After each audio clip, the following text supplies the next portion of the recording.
Hey, fifth grade, for today's poetry lesson, we're going to be reading a poem called What's Not to Like by Michael Conley Carter. Mrs. Atwell asked for this poem when she announced in class one day that she hated board games, especially Monopoly. Lots of students agreed with her, about Monopoly anyway, but Michael rose to its defense with a poem. Let's take a look.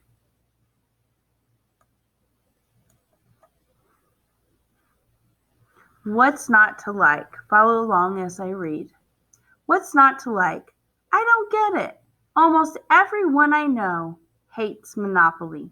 What's not to like? I love the cool metallic figures. The race car is mine. You can buy property just like real life. I buy orange squares.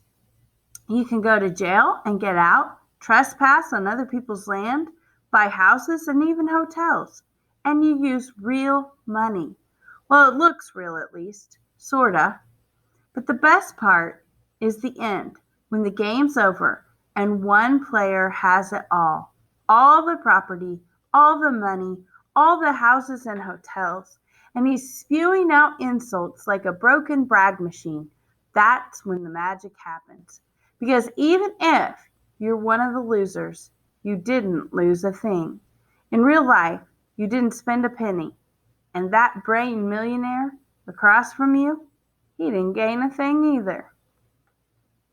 Today, when we go back into the poem, I want you to mark the lines and the language that ring true for you as someone who has played the board game. So if we go back in, things that you can relate to, basically, as somebody who has played a board game. So this one right here, and he's spewing out insults like a broken brag machine. Well, unfortunately, I can relate to these lines. It's not letting me select it. Let's try this again. Goodness. There we go. And now I'm going to add a comment.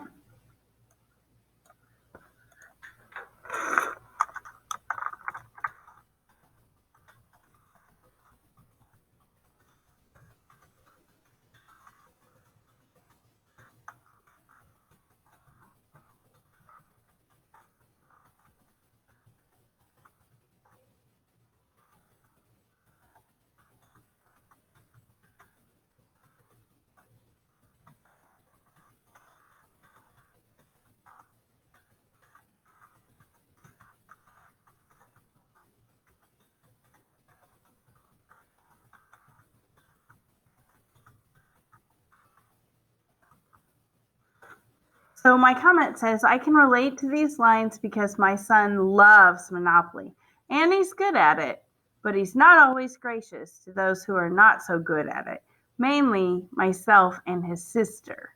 Um, a lot of times he and his dad will gang up on us when we're playing Monopoly at home, and they will make shady deals with each other to try and get the two ladies out of the game.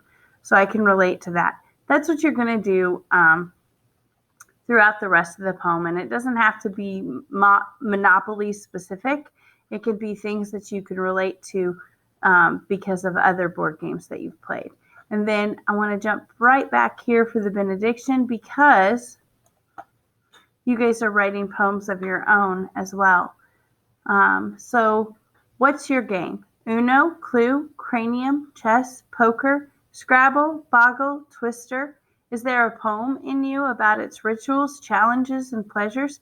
So when we think about games, sometimes we tend to stick with sports, but board games are a way to compete also. And so there could be a poem waiting inside that board game or your favorite board game. Let me know if you have any questions or I can help you in any way. Love you guys and miss you. Can't wait to see you soon.